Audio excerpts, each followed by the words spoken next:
तो जज पर आरोप कर देते हैं, चुनाव हारते हैं तो ईवीएम पर आरोप करते हैं, ईवीएम की दलील अब गले नहीं उतरती तो वोट चोरी का मुद्दा लेकर आए, वोट चोरी का मुद्दा लेकर पूरा बिहार में यात्रा निकाली, फिर भी हार गए।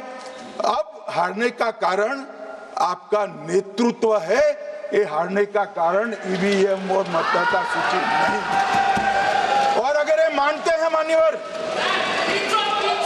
अगर ये मानते हैं कि इनको कोई पूछने वाला नहीं है, भगवान करे मैं गलत पड़ जाऊं, कांग्रेस के कार्यकर्ता इनका हिसाब मांगेंगे। एक दिन कांग्रेस के कार्यकर्ता इनका हिसाब मांगेंगे कि इतने चुनाव कैसे हार गए। मान्यवर, कोई जज आजादी के इतने साल में नहीं हुआ है मान्यवर कि कोई जज एक जजमेंट दे तो जज के खिलाफ इंपीचमेंट लेकर आते हैं। अपनी वोट बैंक को एड्रेस करने के लिए इंपीचमेंट लेकर आते हैं मान्यवर। और ये सारे ने तो साइन कर दिया, साथ ही साथ उद्धव जी ने भी साइन कर दिया।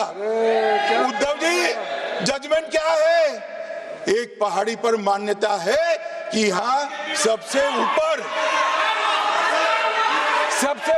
दिया जलाया जाए।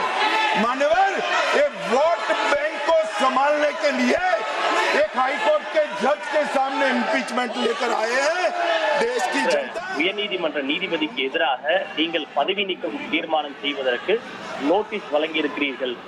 இந்தியா சுதந்திரம் பெற்ற இத்தனை ஆண்டுகளில் ஒரு நீதிபதி தீர்ப்பு வழங்கியதற்கு எதிராக அவருக்கு எதிராக பதவி நீக்க தீர்மானம் கொண்டு வந்தது இதுவே முதன்முறை. உங்களது வாக்கு வங்கி அரசியலை திருப்திப்படுத்துவதற்காகத்தான் நீங்கள் ஒரு உயர்நீதிமன்ற நீதிபதிக்கு எதிராக பதவி நீக்க தீர்மானத்தை கொண்டு வந்திருக்கிறீர்கள். இதில் வேடிக்கை என்னவென்றால் அந்த தீர்மானத்தில் உத்தவ் சிவசேனாவும் கையெழுத்திட்டு இருக்கிறது. ஆனால் பிரச்சனை உண்மையில் என்ன தெரியுமா? நீதிபதி வழங்கிய தீர்ப்பு என்பது ஒரு மலை குன்றின் உச்சியில் உள்ள தீபத்தூணில் தீபம் ஏற்ற வேண்டும் என்றுதான் அவர் தீர்ப்பு வழங்கியிருக்கிறார். அந்த தீர்ப்புக்கு எதிராகத்தான் எதிர்கட்சிகள் பதவி நீக்க தீர்மானம் கொண்டு வந்திருக்கிறார்கள். தங்களது வாக்கு வங்கியை திருப்திப்படுத்துவதற்காக உயர்நீதிமன்ற நீதிபதிக்கு எதிராக கொண்டு வரப்பட்ட இத்தகைய தீர்மானங்களை மக்கள் ஒருபோதும் ஆதரிக்க மாட்டார்கள். ये तरीका नो मनिकम जी प्लीज बैठिए। नो, ये तरीका ठीक नहीं है। बैठे बैठे बैठे। हर आपको ज्यादा समस्या है क्या हर 2 मिनट में खड़े होने की? हर 2 मिनट में खड़े होने की समस्या है क्या आप लोगों को? बैठिए, ऐसे नहीं चलेगा। मान्यवर, 2014 के बाद अरे दादा ये भी बैठ गया, बैठ जाओ। मान्यवर, 2014 के बाद हारने की परंपरा शुरू हुई। हारने की परंपरा शुरू होने के बाद பிறகு தோல்விக்கான பாரம்பரியம் துவங்கியது। मगर हारने की भी परंपरा हुई है। मान्यवर, हारने की परंपरा शुरू करने के बाद इन्होंने सबसे पहले ईवीएम को निशाना बनाया।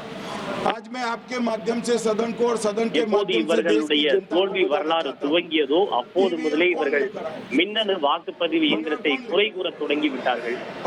15 मार्च 1989 को जब राजीव गांधी इस देश के प्रधानमंत्री थे तब ईवीएम लाने का कानूनी बदलाव किया गया था। अब राजीव गांधी பிரதமராக இருக்கும் போதுதான் மின்னணு வாக்குப்பதிவு இயந்திரங்களை பயன்படுத்துவதற்கான சட்டம் கொண்டு வரப்பட்டது। इसके बाद में ईवीएम के खिलाफ किसी ने याचिका करी। इस देश की सर्वोच्च न्यायालय के 5 जजों ने बैठकर ईवीएम के कानूनी बदलाव को 2002 में उचित ठहराया। राजीव गांधी को भी नहीं मानते, सर्वोच्च अदालत को भी नहीं मानते हैं। फिर 98 में मध्य प्रदेश, राजस्थान और दिल्ली, इसमें सिर्फ 16 विधानसभाओं में इसका ट्रायल लिया गया। कितना केयरफुल है ये भी बताता हूं। बूढ़ा बैठो, ये भी कितना केयरफुली चुनाव आयोग आगे बढ़ा है। मध्य प्रदेश, राजस्थान और दिल्ली, ये राज्यों की सिर्फ 16 विधानसभा में इसका ट्रायल लिया गया। हर प्रकार से चेक कर ईवीएम மத்திய பிரதேஷ், டில்லி உள்ளிட்ட பல்வேறு மாநிலங்களில் உள்ள 16 சட்டப்பேரவைகளில் இந்த மின்னணு வாக்குப்பதிவு இயந்திரம் சோதனை செய்யப்பட்டது. सबसे पहले 2004 में हुआ. पूरे लोकसभा चुनाव हमारे समय में ईवीएम का उपयोग हुआ. लाए राजीव गांधी वहां से लेकर 2004 முதலில் 2004 மக்களவை தேர்தலில் தான் நாடு முழுவதும் மின்னணு வாக்குப்பதிவு இயந்திரத்தின் அடிப்படையில் தேர்தல் நடத்தப்பட்டது. இனி செல்லும் இடமெல்லாம் செய்தி. தந்தி டிவியின் வாட்ஸ்அப் சேனலை ஃபாலோ பண்ணினா செல்ல இருக்கும் இடமெல்லாம் செய்தி. இதோ QR கோட் இப்பவே ஸ்கேன் பண்ணுங்க, ஃபாலோ பண்ணுங்க.